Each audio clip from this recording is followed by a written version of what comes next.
The alarm came at midnight Galactic Standard Time. Across the council chamber, holographic displays flickered to life, each one showing the same impossible data.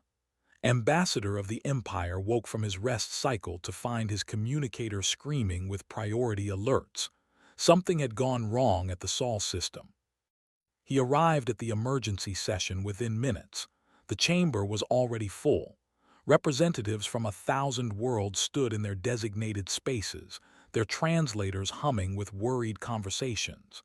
At the center of the room, a massive projection showed a distant star system surrounded by a shimmer of exotic energy. The barrier. And it was failing. How long? Someone asked. The council's head scientist, a floating orb of crystallized thought from the collective, pulsed with distress. Days, perhaps hours. The quantum seal is collapsing faster than our models predicted. Felt his scales tighten. Every species in the chamber knew about the Sol barrier. It appeared on their star charts as a red zone, surrounded by warning beacons in languages so old that most of them were extinct. Young species avoided it out of habit. Old species avoided it out of fear. The very oldest species never spoke about what was inside. What's causing the collapse? Asked. The dimmed, internal pressure. The inhabitants have achieved fusion propulsion. They're testing weapons against the barrier itself. They think it's a natural phenomenon. They're trying to break through.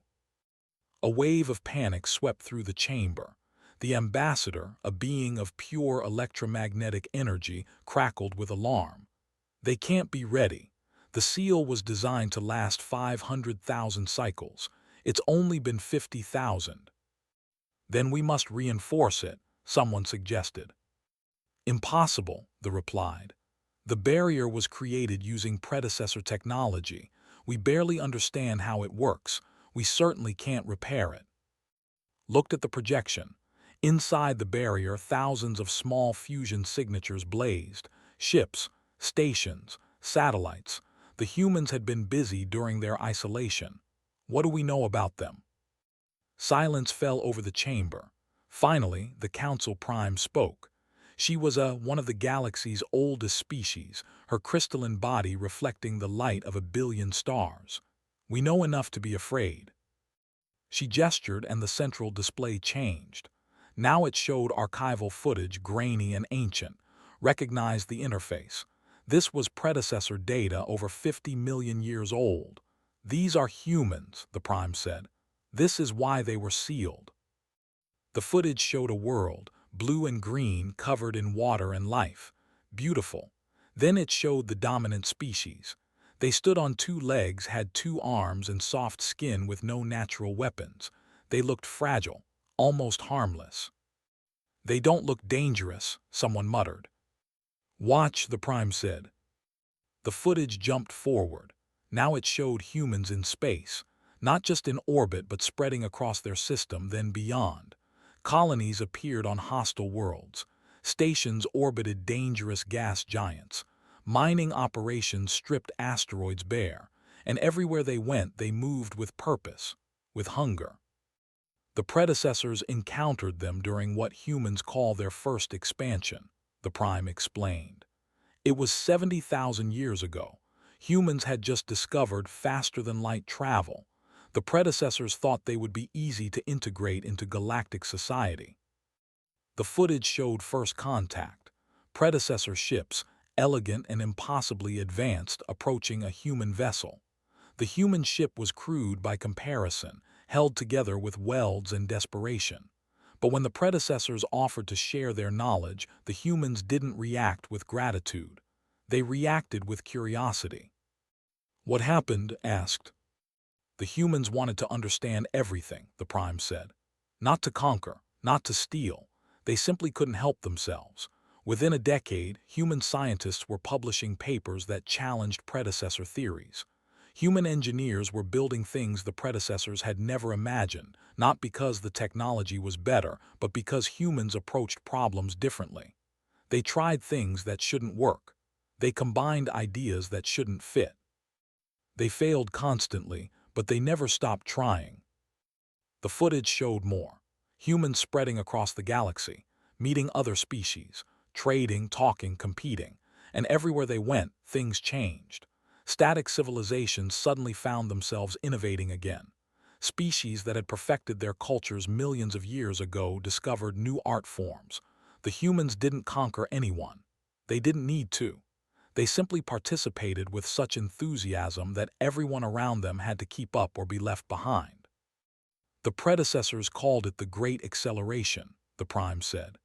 Within 1,000 years, the galaxy had advanced more than it had in the previous million, but there was a cost. The footage darkened. Now it showed species in decline, not because they were destroyed, but because they couldn't compete. Humans didn't mean to dominate, but their energy was exhausting. Their constant innovation made everyone else feel inadequate. Their refusal to accept good enough pushed other species to exhaustion trying to match them. Several species went extinct, the Prime said quietly. Not from war, from despair. They simply gave up trying to find their place in a galaxy where humans existed. Felt sick, so the predecessors sealed them away. With their consent, the Prime added. The humans understood what they were doing, even if they couldn't stop themselves. They agreed to be isolated until they evolved past their hunting instincts. The predecessors calculated it would take 500,000 years for human psychology to change enough to make them safe. But it's only been 50,000, said. Yes. The chamber erupted in debate. Some wanted to flee to the far edges of the galaxy. Others suggested negotiation. A few, mostly younger species who didn't remember the predecessor era, thought they could fight if necessary. The Prime listened to it all with patient silence. Finally, she raised one crystalline hand. The chamber fell quiet. We cannot run, we cannot fight, we can only prepare. Ambassador, you will lead the first contact team. Scales went pale. Me, why? Because you're young enough to adapt, but old enough to remember caution. And because they are known for your diplomatic skill. If anyone can guide humanity into peaceful integration, it's your people. Wanted to refuse, but he looked at the display, at the failing barrier, at the fusion drives burning bright inside, and he knew he had no choice. What are my orders? Study them, the Prime said. Learn everything you can, and when the barrier falls, be ready to meet them. Help them understand the galaxy they're entering. Help us understand the humans they've become. The meeting ended, returned to his quarters, and spent the rest of the night reviewing every file the archives had on humanity. He learned about their biology, evolved from persistence hunters who chased prey until it collapsed from exhaustion. He learned about their psychology, driven by curiosity and an inability to leave problems unsolved. He learned about their history, full of conflict and cooperation, innovation and destruction.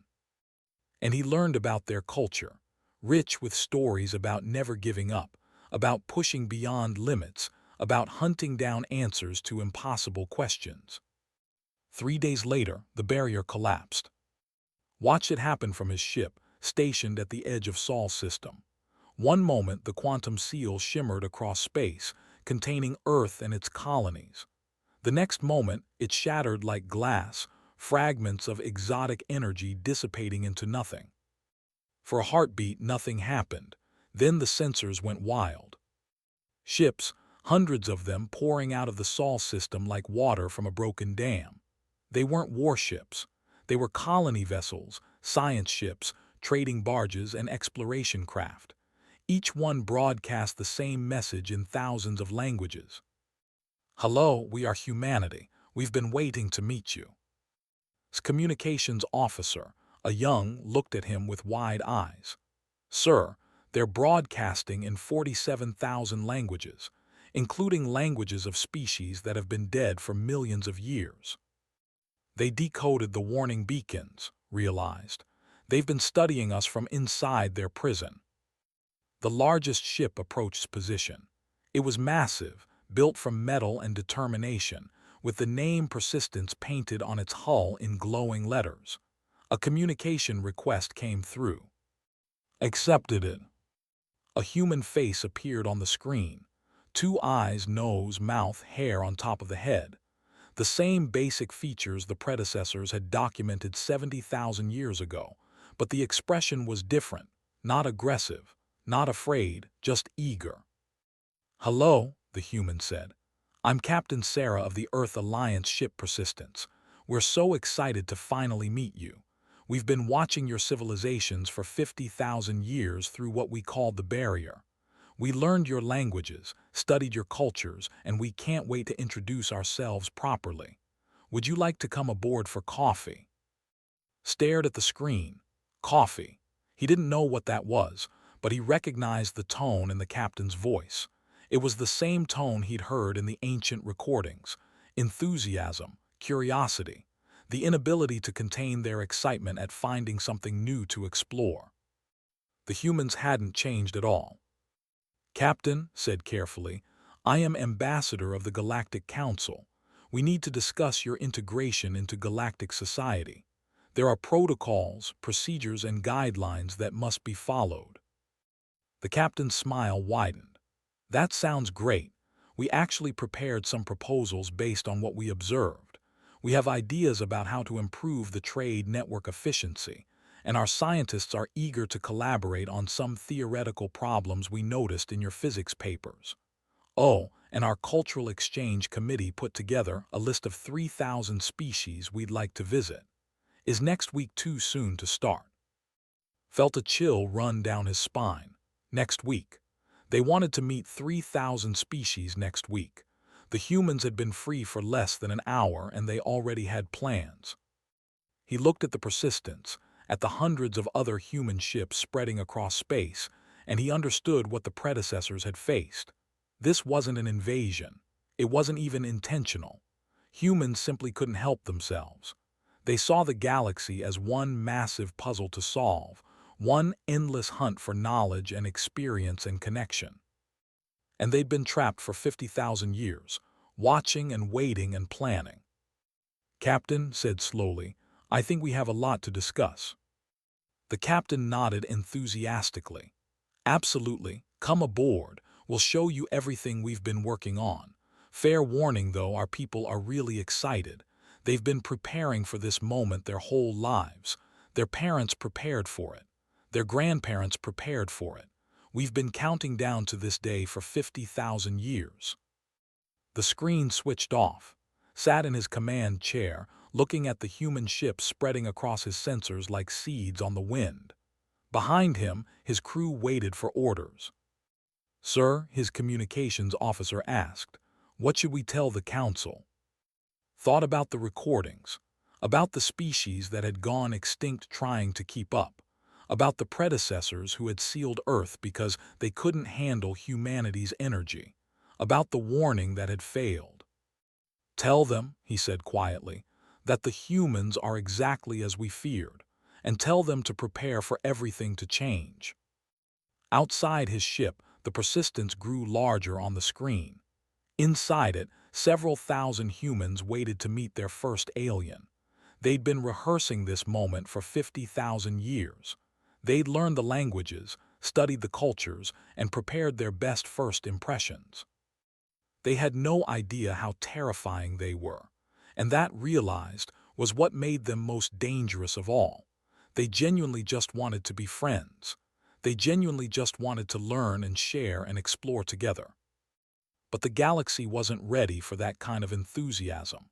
The galaxy had been comfortably static for millions of years. Humanity was about to make everyone very, very uncomfortable.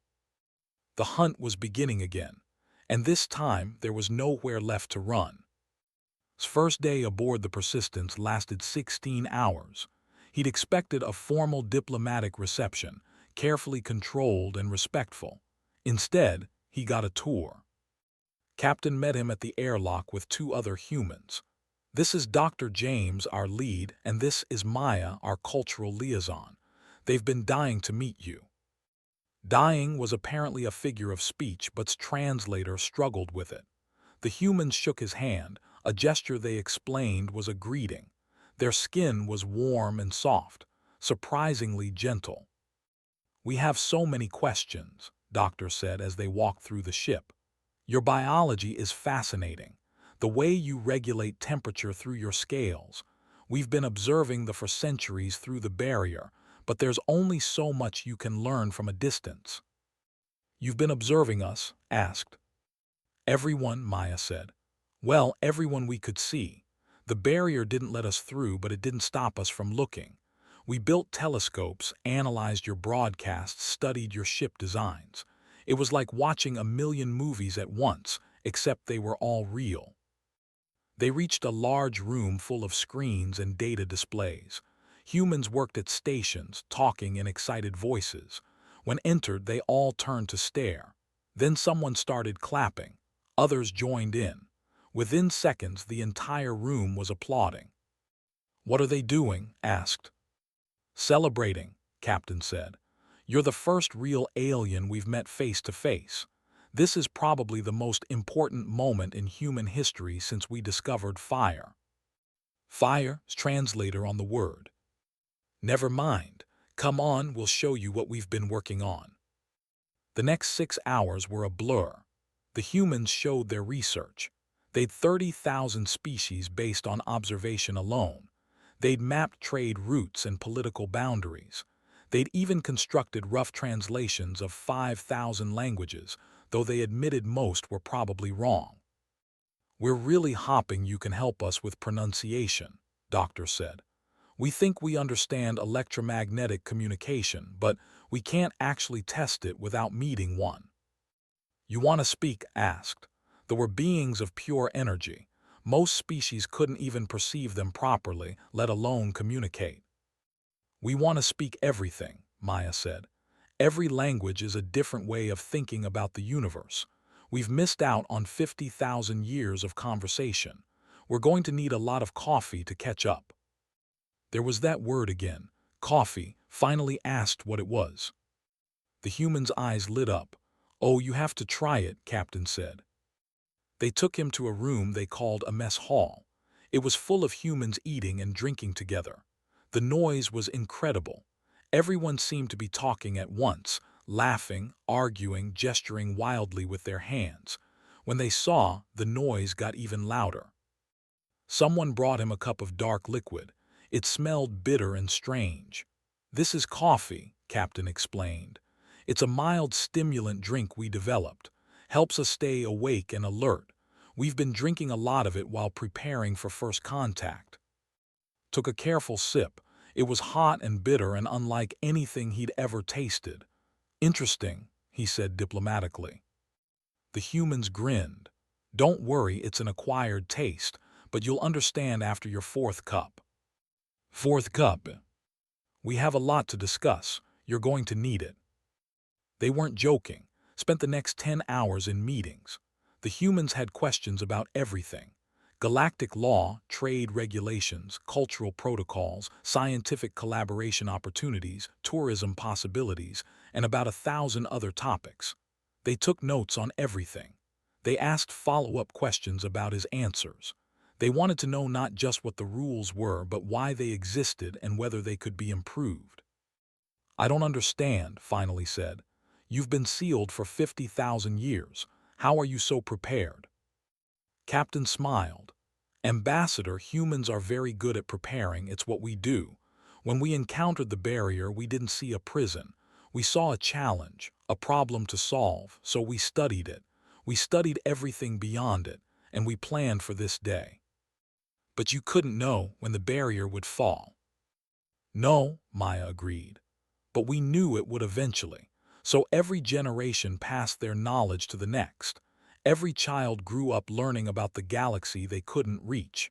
Every scientist worked to understand the civilizations they couldn't contact. We've been preparing for this conversation for your entire recorded history." Felt that chill again. 50,000 years of preparation. Entire civilizations rose and fell in that time. Species evolved. Empires crumbled. But humans had focused on one single goal, getting ready to meet their neighbors. "I need to contact the council," he said. They let him use a private communications room. The council was in chaos. Reports were flooding in from across the galaxy. Human ships had reached trade stations. Human scientists were requesting access to research facilities. Human artists wanted to attend cultural festivals. Human athletes asked to join the Galactic Games, an event that had been running for 10 million years with the same rules. "They're everywhere," the ambassador crackled through the communicator. "How did they spread so fast?" "They've been planning this for 50,000 years," said. "They knew exactly where they wanted to go." The Prime appeared on the screen. Her crystalline face was unreadable, but her voice was tight. "What are they like?"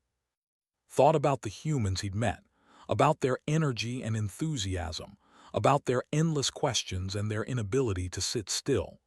"They're exactly what the predecessors documented. They haven't changed." "Then we're in trouble." "Maybe," said. "Or maybe we're wrong about what the trouble is." He explained what he'd observed. The humans weren't aggressive. They weren't trying to dominate. They just wanted to participate in everything. They wanted to meet every species, visit every world, try every food, learn every language, and understand every culture. "That's what the predecessors feared," the Prime said. "That enthusiasm, that energy, it's exhausting to be around." "Yes," agreed. "But Prime, what if we've been static for too long? What if we need to be exhausted?" Silence on the line. Then, "Continue your observations, Ambassador, but be careful. Remember what happened to the species who couldn't keep up." The communication ended. Returned to find Captain waiting for him. "Everything okay?" she asked. "The Council is concerned about human expansion. We figured they might be. That's why we prepared a proposal." She handed him a data pad. "We've drafted integration plans that respect existing territorial boundaries and cultural protocols. We're not trying to disrupt anything. We just want to be part of the community." Scan the document. It was thorough, almost too thorough. The humans had anticipated every concern and addressed it. They'd built in safeguards and limitations. They'd even proposed a gradual introduction period to let the galaxy adjust. "This is well thought out," he admitted. "We had 50,000 years," Captain reminded him. "We used the time well." Over the next weeks, watched as humanity began its integration. True to their proposal, they moved carefully. They didn't flood into galactic space all at once. Instead, they sent ambassadors and small delegations. They visited carefully selected locations. They introduced themselves slowly. But even moving carefully, humans made an impact. At the Collective, a human team spent 3 days in intensive study before managing to produce a single word in electromagnetic language. They were so impressed that they invited the humans to stay longer. Within a month, humans were having actual conversations. The who had spent millions of years in isolated contemplation suddenly found themselves explaining their philosophy to beings who asked, "Why?" after every statement. At the research station, human scientists requested access to a 1,000-year experiment on exotic particle behavior. They agreed, expecting the humans to simply observe. Instead, the humans started asking questions about the experimental design. "Have you tried varying the containment field frequency?" They suggested modifications. The who had perfected their methods over millions of years were offended at first. Then they tried one suggestion. The results were unprecedented. At the human artists requested permission to study their crystalline architecture. They granted it reluctantly. They didn't expect the humans to understand. Crystalline art took millions of years to master. Humans had crude tools and soft hands, but the humans didn't try to copy art. Instead, they created their own interpretations, combining human aesthetics with principles. The result was strange, imperfect, and utterly new. They didn't know whether to be insulted or intrigued. Reports kept coming. Human traders were revolutionizing markets by asking why certain goods weren't transported to certain regions. The answer was always because we never thought of it, and suddenly new trade routes opened. Human doctors were working with galactic healers, sharing techniques that shouldn't work but somehow did. Human engineers were examining ship designs that had been unchanged for and asking if anyone had considered other configurations. The galaxy was changing, slowly but unmistakably.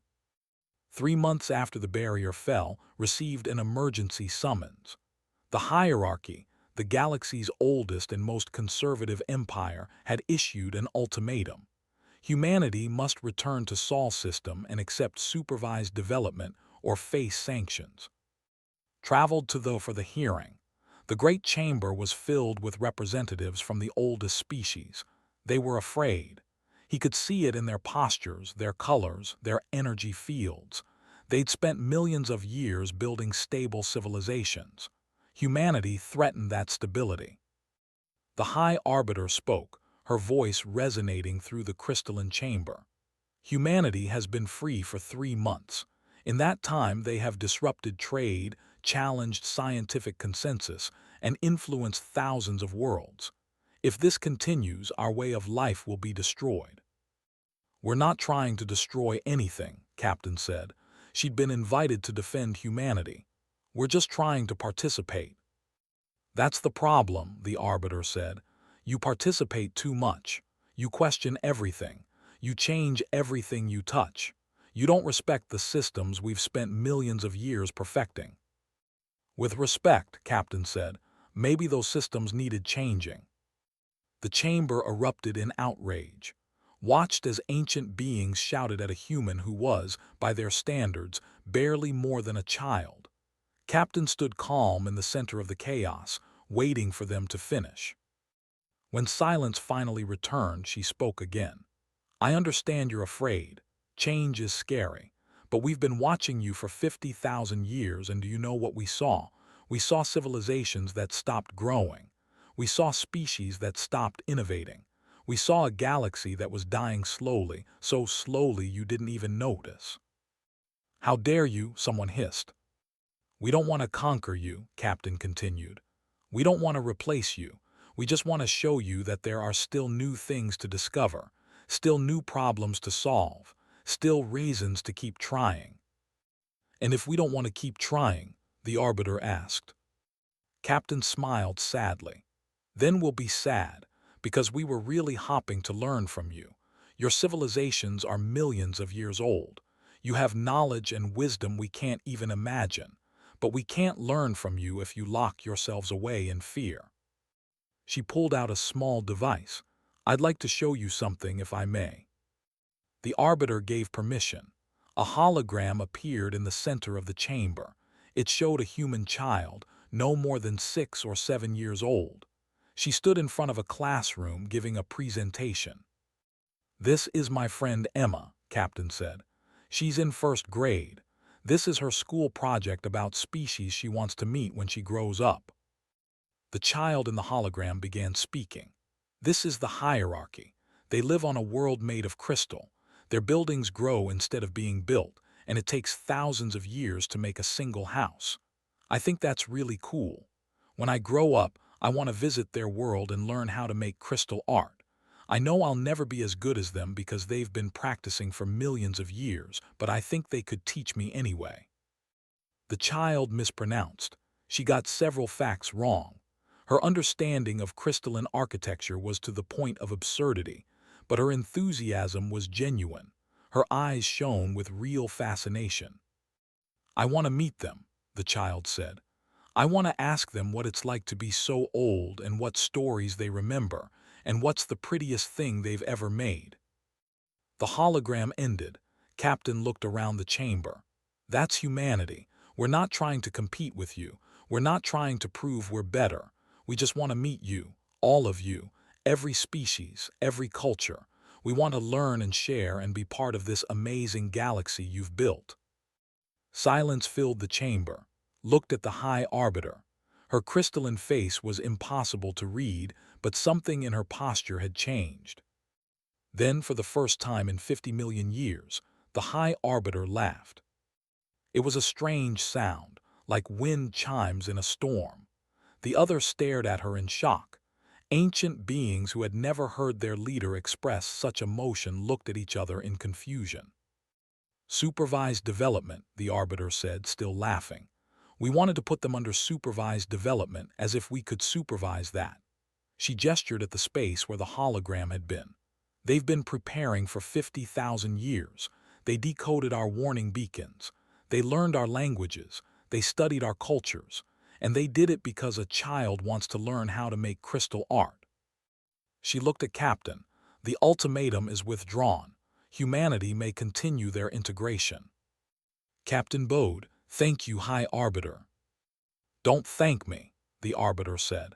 You've just guaranteed that the next 1,000,000 years will be exhausting for everyone. We hope so, Captain said cheerfully. After the hearing, found himself walking through the crystal gardens with the High Arbiter. It was an unprecedented honor. The Arbiter rarely spoke to anyone outside her own species. You understand what they are? She asked him. I'm beginning to, said. The predecessors sealed them for the wrong reason. They thought humanity needed to change, but the galaxy needed to change. We've been stagnant for so long that we forgot what growth feels like. Are you saying the humans are right? The Arbiter was quiet for a moment.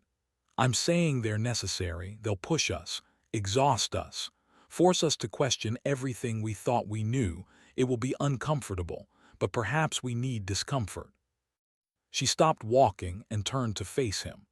Tell your council that the hierarchy supports human integration, and tell the humans that they have our permission to ask their annoying questions. Reported back to the council. The support changed everything.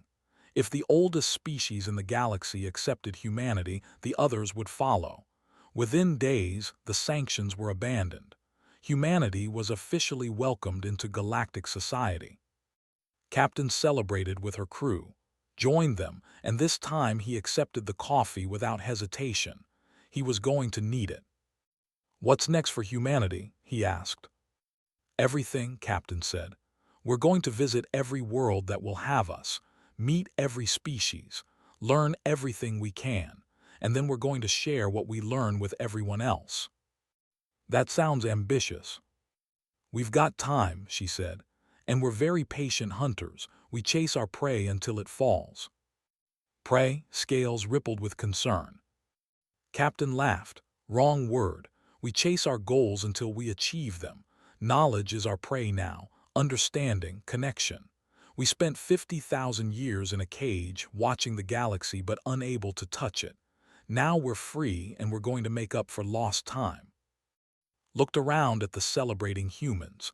They danced and sang and made noise that his translator couldn't begin to interpret. They were exhausting. They were overwhelming. They were going to change everything. And the galaxy, realized, was probably going to thank them for it eventually, even if it took a few million years to admit it. 20 years passed, grew old watching humanity spread across the galaxy. They kept their promises. They respected boundaries, honored treaties, and followed protocols. They were perfect galactic citizens. They were also relentlessly enthusiastic about everything. Human colonies appeared on 10,000 worlds, not through conquest but through invitation. Species that had isolated themselves for millions of years suddenly found themselves hosting human students who wanted to learn their ways. Research stations that had operated in silence for epochs now echoed with human voices asking questions. Trade routes that had been static shifted as humans asked why goods couldn't go to different markets. The galaxy was transforming. Art flourished as humans learned alien techniques and combined them with their own styles. Science advanced as human researchers collaborated with species who had forgotten what innovation felt like. Philosophy evolved as humans asked ancient beings to justify beliefs that had gone unchallenged for millions of years. It wasn't always comfortable. The humans meant well, but their energy was exhausting. Some species retreated deeper into isolation. Others embraced the change with relief, happy to finally have something new to think about. Watched it all from his position as the Council's human liaison. He'd become something of an expert on humanity over the decades. He understood their psychology now, their inability to leave problems unsolved. He'd learned to appreciate their humor and tolerate their coffee. He'd even learned to enjoy the chaos they brought. But he'd also been investigating something, a mystery that had bothered him since the first day he accessed the predecessor archives. The timeline didn't make sense. The predecessors had sealed Earth 50,000 years ago. They'd calculated that humanity needed 500,000 years to evolve past their hunting instincts. But the seal had failed after only 50,000. The official explanation was that humans had broken through with their fusion drives, testing weapons against the barrier until it collapsed. But had reviewed the data. The barrier hadn't been broken from the inside. It had been designed to fail. He spent years digging through the archives, accessing files that hadn't been opened in millions of years. He used his position to request data from the oldest species, asking questions that made them uncomfortable. Slowly, he pieced together the truth. The predecessors hadn't sealed Earth to protect the galaxy from humanity. They'd sealed Earth because of what was coming. Every 50 million years, something emerged from dark space. The predecessors had called it the Great Filter. It wasn't a species or a fleet. It was a phenomenon, a reality-warping force that crystallized civilizations in their current state. Any species that encountered it found themselves unable to change, unable to adapt, unable to evolve. They became frozen in perfection, static until they eventually died out. The predecessors, despite all their technology and wisdom, had been unable to stop it. They'd calculated that only one type of species could survive, one that never stopped hunting, never stopped adapting, never accepted good enough. They'd searched the galaxy for such a species.